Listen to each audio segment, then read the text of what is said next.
Praise the lord. ప్రభువైన యేసుక్రీస్తు నామమున మీ అందరికీ శుభములు. మన యొక్క దిన భాగంలో నుండి ఆదికాండము 18వ అధ్యాయము 17వ వచనం. అప్పుడు యెహోవా, నేను చేయబో కార్యం అబ్రాహామునకు దాచెదనా అన్న మాట వారి యొక్క గొప్ప స్నేహం గురించి చూపిస్తూ ఉంది.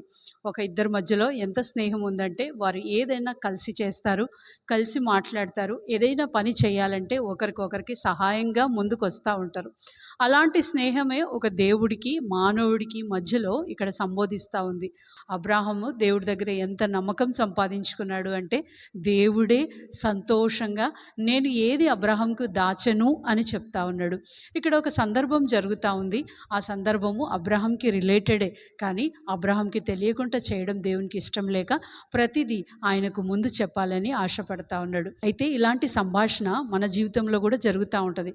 కొన్ని సందర్భాలు మనం దేవుని దగ్గరికి వచ్చి చెప్తా ఉంటాము, ప్రభా ఇది ఇలాగా అది అలాగా అని. మన ముందున్న పితరులు మోషే, యెహోషువ వంటి వారి యొక్క మాదిరి మనం ఇంకా కంటిన్యూ చేస్తూనే ఉన్నాం. ఎంత గొప్ప ప్రత్యక్షత కదా దేవుడు మానవుడితో మాట్లాడడం. ఈవెన్ మనతో కూడా మాట్లాడుతూ ఉన్నారు. ఈ వాక్యం ద్వారా, తన యొక్క లేఖనాల ద్వారా దేవుడు మనతో మాట్లాడాలనుకుంటాడు. అనేక మార్లు ఈ కమ్యూనికేషన్లో దేవుడు అనేకమైన ప్రత్యక్షతలు కనుపరుస్తూ ఉంటాడు, అనేకమైన మర్మములు చూపిస్తూ ఉంటాడు. ఏవైతే జరగబోయేదో కూడా తన ప్రజలైన వారికి, తన భక్తులైన వారికి కనపరిచి జాగ్రత్తగా ఉండమని చెప్తా ఉంటాడు. మనం కూడా అనేక మార్లు మన సమస్యలన్నీ, మన బాధ, మన కన్నీరు, మన దుఃఖం అంతా వచ్చి చెప్పేస్తూ ఉంటాం. చాలా బాగుంది, మంచిది కూడా. కానీ ఆయన మాట ఎప్పుడైనా వినడానికి నువ్వు ఇష్టపడ్డావా?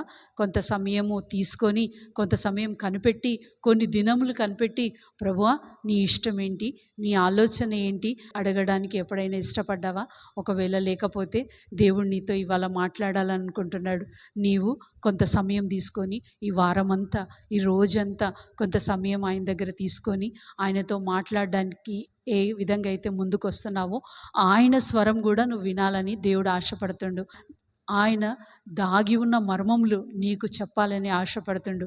అటువంటి స్నేహంలో మనం ముందుకు కొనసాగుదాం.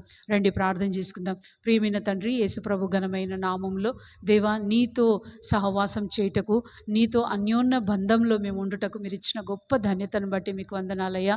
దయతో మాకు ఈ వారమంతా, ఈ రోజంతా నీ కృపను కనపరచండి.